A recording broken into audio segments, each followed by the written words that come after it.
So welcome, thank you for coming to my artist talk to coincide with this exhibition, Hietala Explorations. It came about, first I should say thank you to Momentum, for they're the gallery that represents me in downtown Asheville, a phenomenal gallery. This work is older work and came about roundabout from Helene. I always say usher. I volunteered equal plates. There was a woman there that knew I was an artist and came to ask for me if I could do a show last minute because the woman who was supposed to have a show now, her studio got flooded in Helene. So that's how this came about, and it's older work. And this talk came about because it's a lot of work that was done for different shows, different exhibitions, spans 30 years, and it's never been seen before together. So this was an example for them all to come out of the closet and talk to each other. And now I'm gonna see hopefully what they have to say from a perspective of like hindsight. You know, they were done at a certain time, but they all seem to work together, but I'm gonna talk about them from where I stand now. So before I came today, like where do I go to remind myself? So I actually went and I got out my portfolio of all the articles that had been written about me over these different projects and different series and things. And it was so interesting because it reminded me, I moved here in '96, and at the time I was doing a replication project for the Biltmore estate. And it had all these curvilinear lines. And at that time I was in my architectural period, so it was mainly straight lines. And everybody wondered if I was ever, my work was gonna shift and get curvy.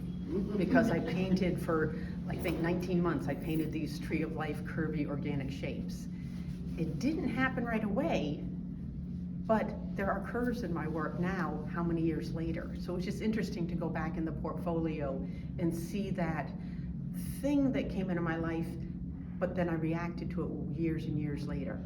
And so a lot of my life works that way, and that as an artist, I'm more of an idea person.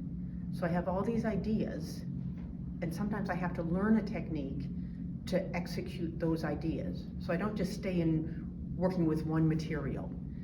My undergrad was in painting and sculpture and printmaking, but then I wanted to touch my material, so I moved into textiles during graduate school. And so this is from that period. I was a surface design and weaver, and so I started out with white fabric and did all the surface design, all the coloring and patterning to the cloth. The thread that holds all this work together is this sense of a journey. That has been the theme of my life for decades and decades and decades. A journey of life, but also the journey of how you move through life. And so during this period, you went up and down staircases. I grew up in an old house with only lift latches, no doorknobs, and very, very quirky architecture. In grad school, I was in New Bedford, Mass, living in a historic house that had quirky architecture again.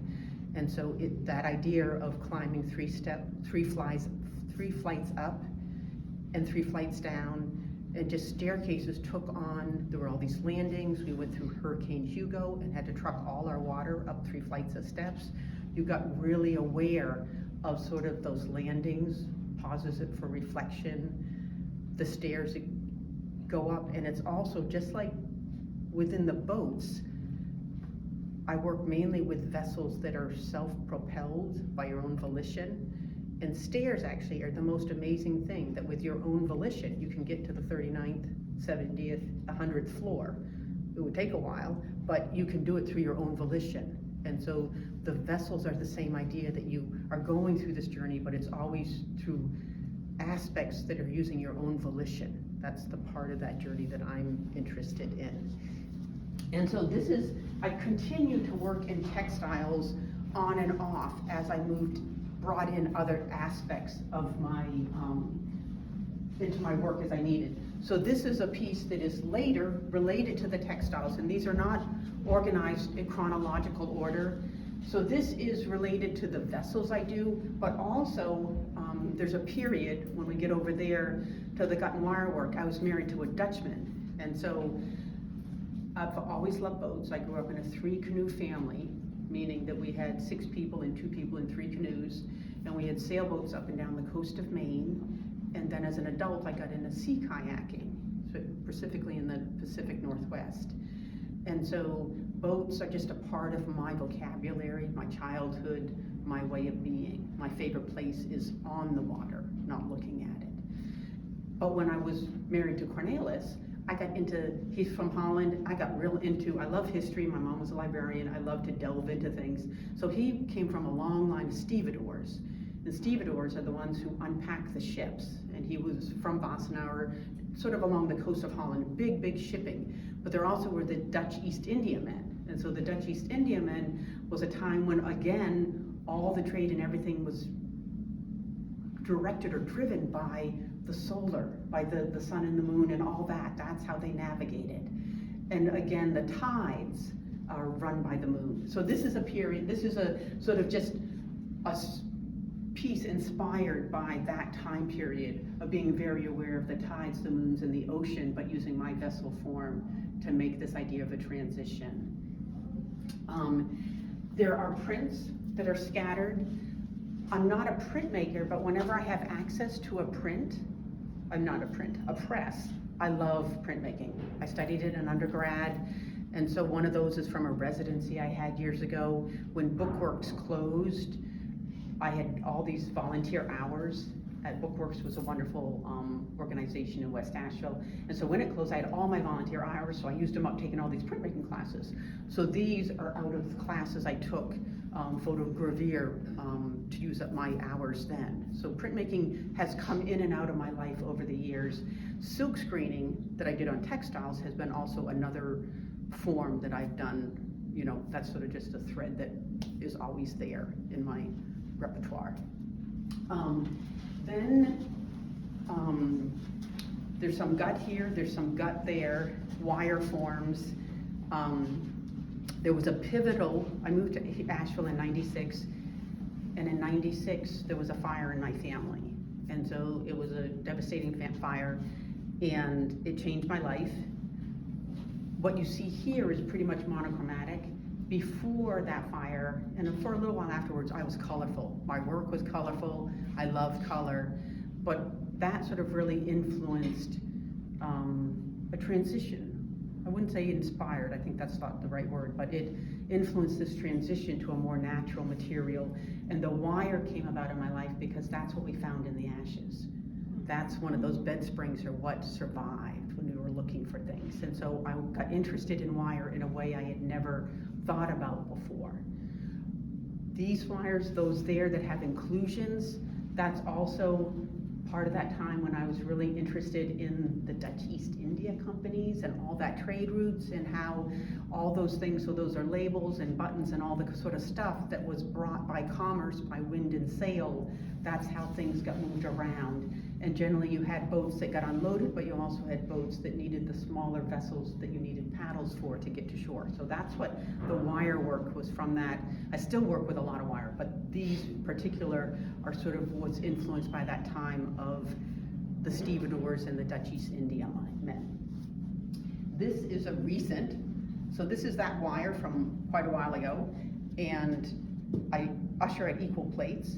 And I've always loved the shape, sort of the bow shape of a wishbone. And so I don't eat too many chickens. I eat a couple. So I have a little dish with a few wishbones. Then I started ushering at equal plates.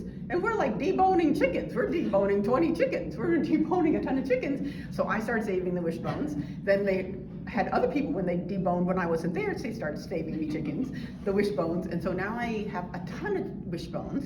And wishbones are just like people. Everyone is different. So I need a ton if I want to work with them because they got to fit together and I need certain shapes or sizes. So what we do at Equal Plates is it's about a journey. We give these people better nutrition so that then they can go through life in a different way. And so these are just explorations. I have walls full of all kinds of explorations. Will they go anywhere? I don't know. I did them for this show so that it put an idea into form. They will turn into something, they will either lead to something that's similar to this or inspire something else. So I'm often just, if I get an impulse, I follow it, but I don't always know where it's going. So that's the latest impulse.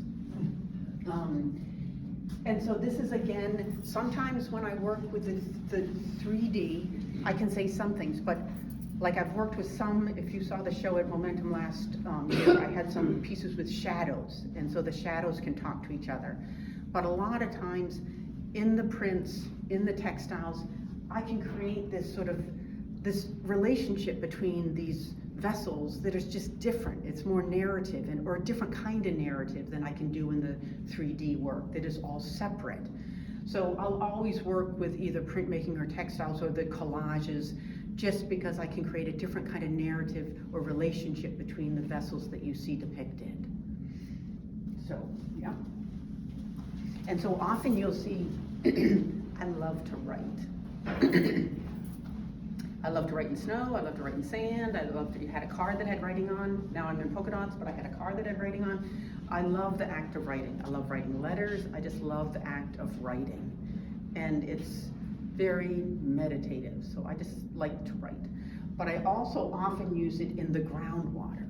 Like sometimes you'll see a vessel and the below the water line is all worded, because it sort of references that we stand by our words, we stand in our thoughts, all that sort of the groundwater of the psyche is all kinds of thoughts. And so often I will use words in the sort of the water area below the water line to reference that we stand in and of our thoughts.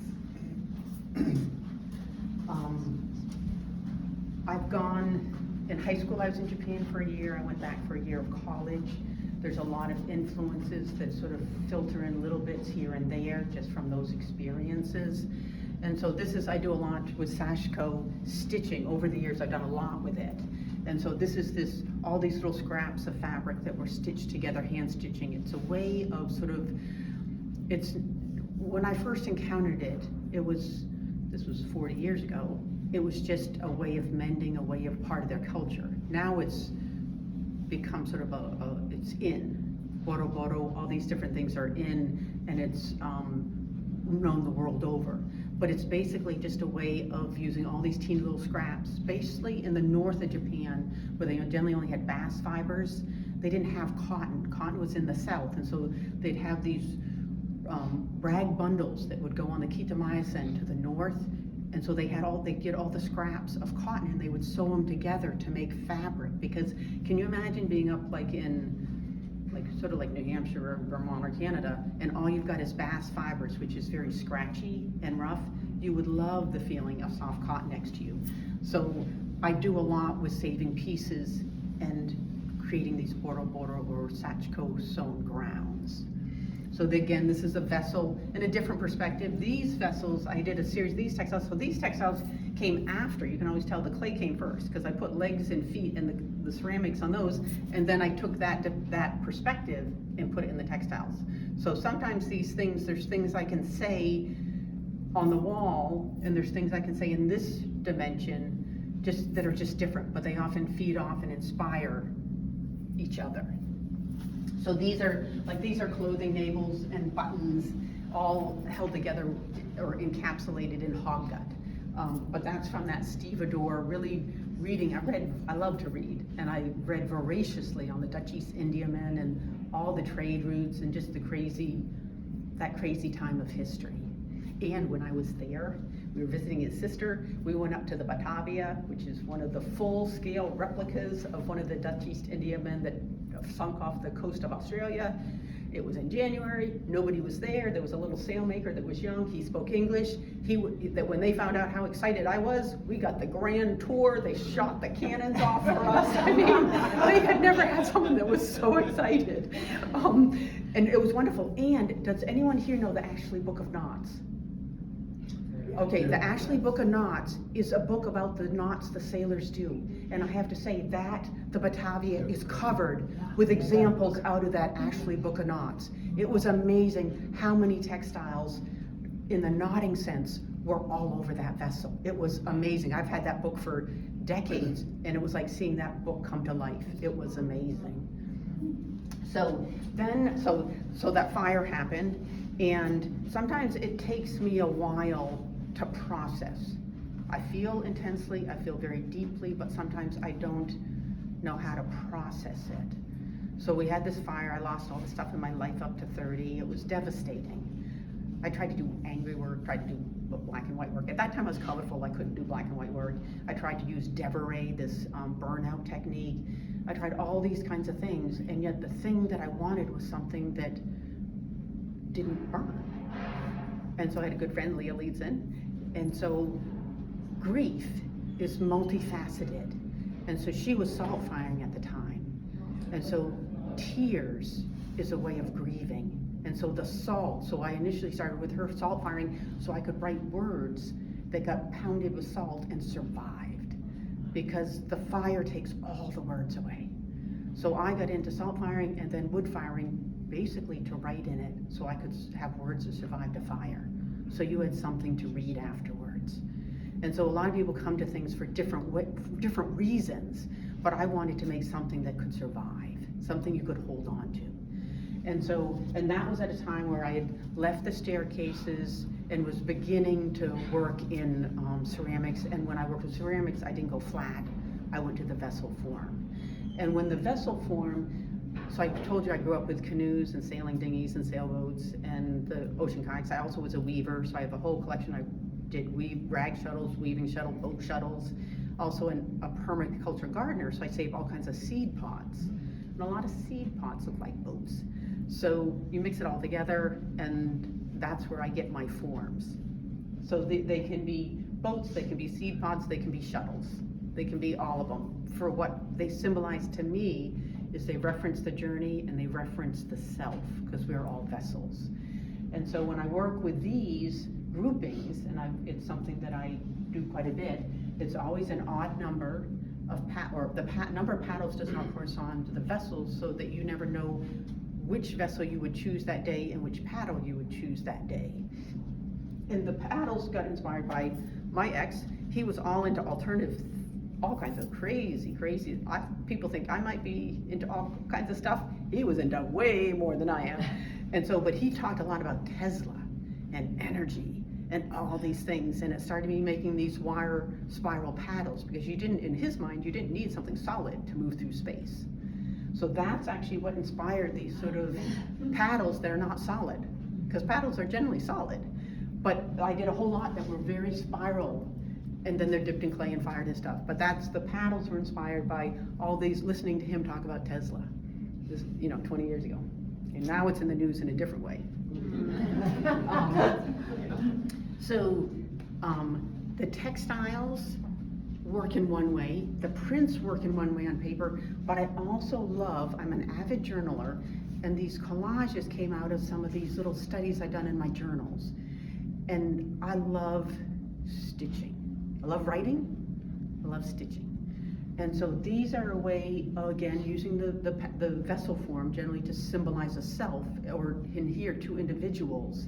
And so it's stitching, and then it's using some tea dye, kakishibu or persimmon tannin, the textile paints, and the stitching, and just layering them to, again, talk about, this is called, I think, shared history. So there's all these things floating around, like these pages or letters that are floating around, and you don't know who wrote them. And so it's the idea that two people come together and you have all these shared histories, and sometimes they overlap, and sometimes they come together, and then you create histories that are shared. So that was the idea behind that. And then we'll go over here. And so 15 years ago, I bought a house. And it was the first time I really got to put roots down, literally, figurative, and planted a lot of fruit trees. Planted a lot of things that had roots. Now 15 years later, they're all on their own. I don't have to take care of them so much anymore. But when I was going through my portfolio, it was so interesting, because I saw that piece I did when I first moved here that was all those curvilinear lines and things. And this has that organicness, that tree of life. I painted 3.5 of these things. I spent months painting this thing over and over again. And it's so interesting, because now I'm surrounded. I was living in the cotton mill building on the 3rd floor in a loft. And so I didn't really have the natural world right at my fingertips. But now I walk out and I have the natural world at my fingertips. I got into grafting, and so I got into fruit trees and grafting. And so the grafting, when you're grafting, you're adding different genetics into your fruit trees and stuff, but also I had to prune, and I came to learn how each branch is different. They all had personalities. You got to know how, when the growth cycle for 1 year, because you only graft under the fresh growth, or you only take the scions of the last year's growth.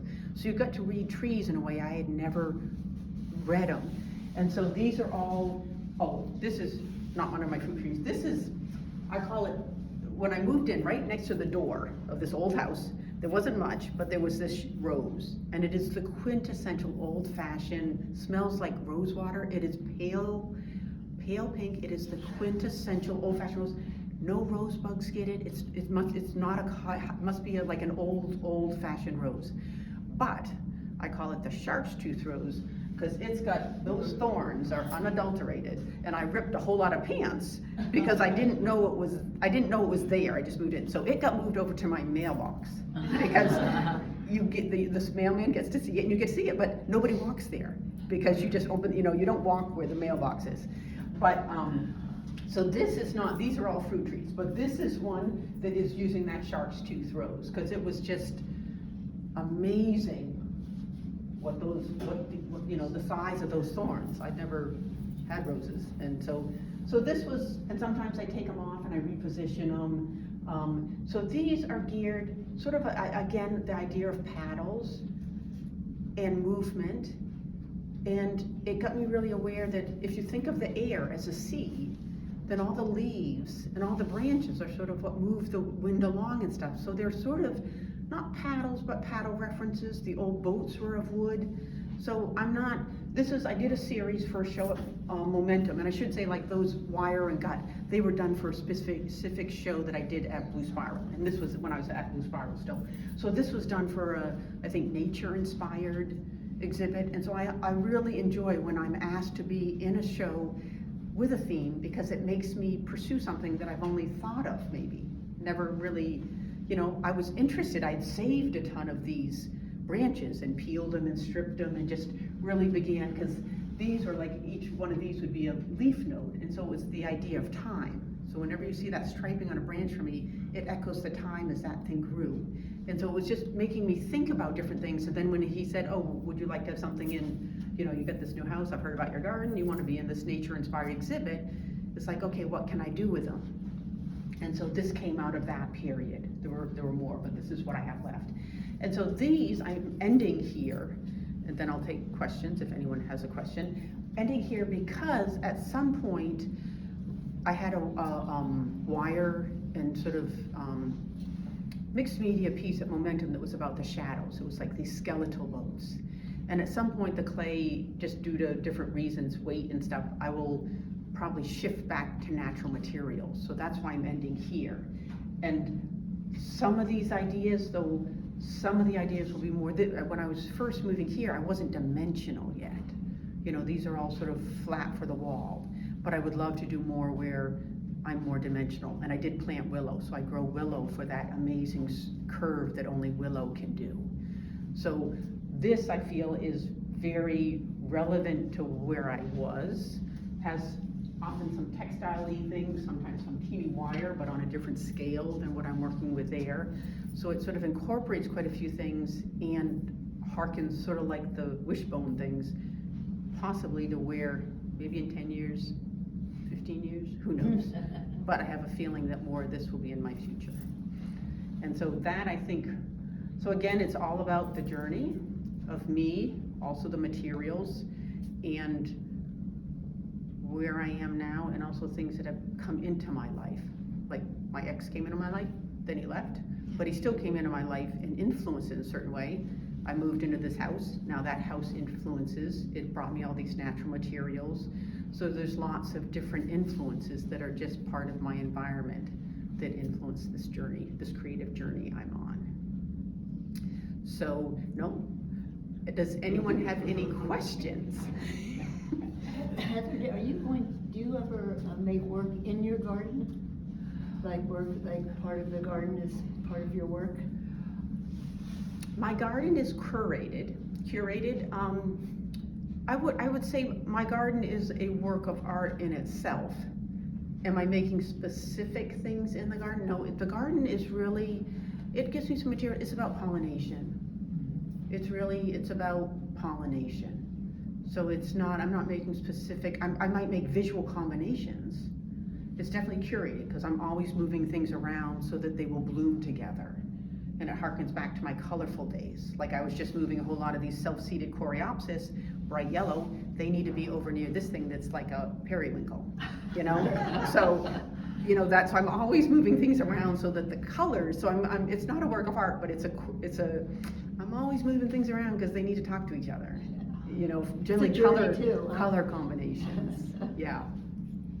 Yeah, good question. Any other questions? Okay, Martin? Are these grafted, or did you form these while they were still green and as they were growing? This is, so there's a junction here and that's one piece, but this is one piece. So it's, yeah, these were in the spring. Right now, this is a time when you prune in December generally, and this is not, you can't do this. So now I don't do so much, because if I don't want tons of growth on my trees, I need to prune in December, but you can only peel and do this right now when the sap is running. So, but then if I prune now, then you get tons of extra shoots because the energy is going up. So, but yeah, I went to Sunshine Sawmill, and because I have tons of these boards. I need to have something that I can nail. I have tons of nails, and I shape them, and then I nail them down and I let them dry.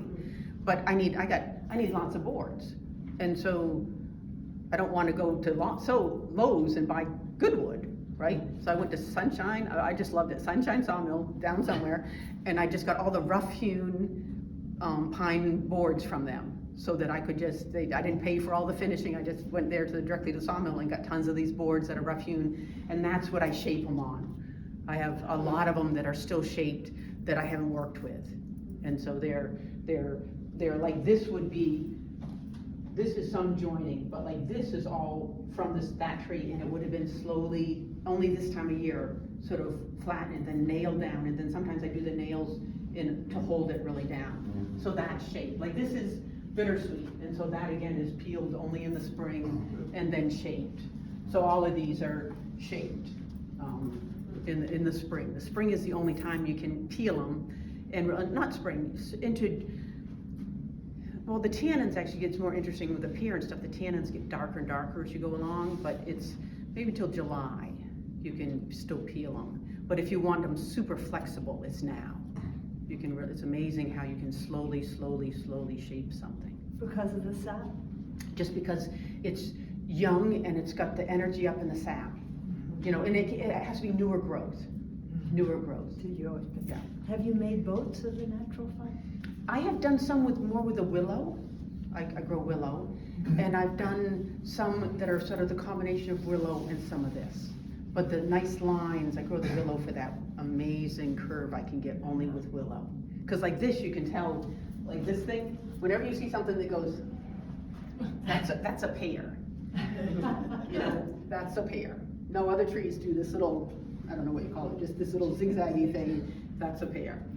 You know, apples go straight, cherries do a little wonky, but they still go pretty straight. But the pear does this one wonderful little, you know, you just see it. Ching, ching, ching, ching. That's a pear. Or at least it's my pears. I have 4 pears, and they all do it. They do the wonky. Yeah. Well, there's a lot of weaving and you know, fiber in a lot of these, which harkens back to some of your. Oh, and I would say like this is crochet. My grandmother taught me to crochet. I was still of the generation that you learned a lot of things from your grandparents. And growing up, I actually have a crochet hook that's this long. And I grew up in New England, and we would have tons of turtlenecks. And so I would take all the turtlenecks and I would crochet the turtlenecks into these big Granny Smiths, like granny squares, like an Afghan, and I made these rugs. I think the largest was 8 by 8 out of all this, like it was crocheted, but on such a scale that it made a really dense rug. I made a lot of them growing up. So the textiles, I love sewing, like the wrapping, my hands are very, I used to say anal? No, they're very meticulous. Who knows where they got it, but I'm very meticulous, just naturally. And so a lot of that, sort of the twisting, the wrapping, the crocheting, a lot of that, like this is crocheted back and forth, I think will always be a part of me no matter what. Like when I work with the ceramics, I'm about getting ready to teach a class up in Somerville about adding another layer in texture. And it's just going back to how I imprint. All my clays are imprinted with textile textures before I do anything with them. And so that idea of that textile theme, I think will always, you know, in way back when I was in painting, before I painted on the canvas and stuff, I was gluing fabric onto the canvas to give it texture. So it's been a thread that has been in my work for a long time. Is that piece over there the one you were saying with the Oh, Japanese? Sashiko? Yeah, is that hand done or is that through? Oh no, it's all hand done. Uh-huh. Yep, the only thing you'd ever find pretty much is the edging. I do most of mine, so I love hand work. I just saw, got something in the mail from Hanson. It's a clothing company in I don't know where it is, Finland maybe or something. But they have some of these coats that are done like that. Mm-hmm. And they're very expensive, but they look kind of. Oh, there's a lot of these cantha cloths. India also has a tradition where they're getting a lot of these cantha cloths out of India and making clothing out of it. So a lot of the stuff you find when that technique is done in clothing, it's coming out of India. The boro and the whole tradition in Japan, it's gone. It's gotten really, any authentic stuff coming out of Japan is too pricey to do that. But the stuff in India is coming out and they're making jacket stuff out of the sort of similar technique of the I think it's cantha cloth that they did in India. Yeah, the same idea. Yeah. Heather, have you ever taken any of your boats and sent them down the river? Most of them don't float, but I do. I make these little vessels, and started during COVID. Well, partly I work with different bags of clay, and I used to work with a lot of different bags of clay, and so I'd have to use that kind of clay all the way down to the end. So I end up with and I make these little vessels, because that was the end of that bag of clay, because like a textile person, I don't throw anything out, I just keep going down to the end. And so during COVID, I started sending little vessels out to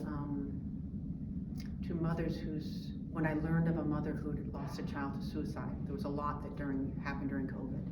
So I haven't physically sent boats down a river, but I've sent a ton of little vessels through the mail to give comfort to people in times of grief, specifically for suicide. So many have gone out, and I was just talking to the postman, because I saved the Diwali stamp from quite a while ago that has the little candle that's lit. And those are only for those packages that get sent out. I've saved those, so if you get one of those in the mail, there's a Diwali, lit candle on the outside. And he was saying that, because I haven't been able to find them for years, and he said sometimes early in December they still have a few of those, so I'm gonna get some more. So I send them out in the world in that way. And do you write on those books? No, those don't have writing. They get a little card with them, but it's more about the glass that's inside. Because the glass has been broken, it's been remelted, and it captures light. And it's amazing what that captured light glass does in that little vessel in terms of giving a sense of comfort. So I do send them out in that form. Yep, good question. Yep. Any other questions? Okay. Well, thank you all for coming.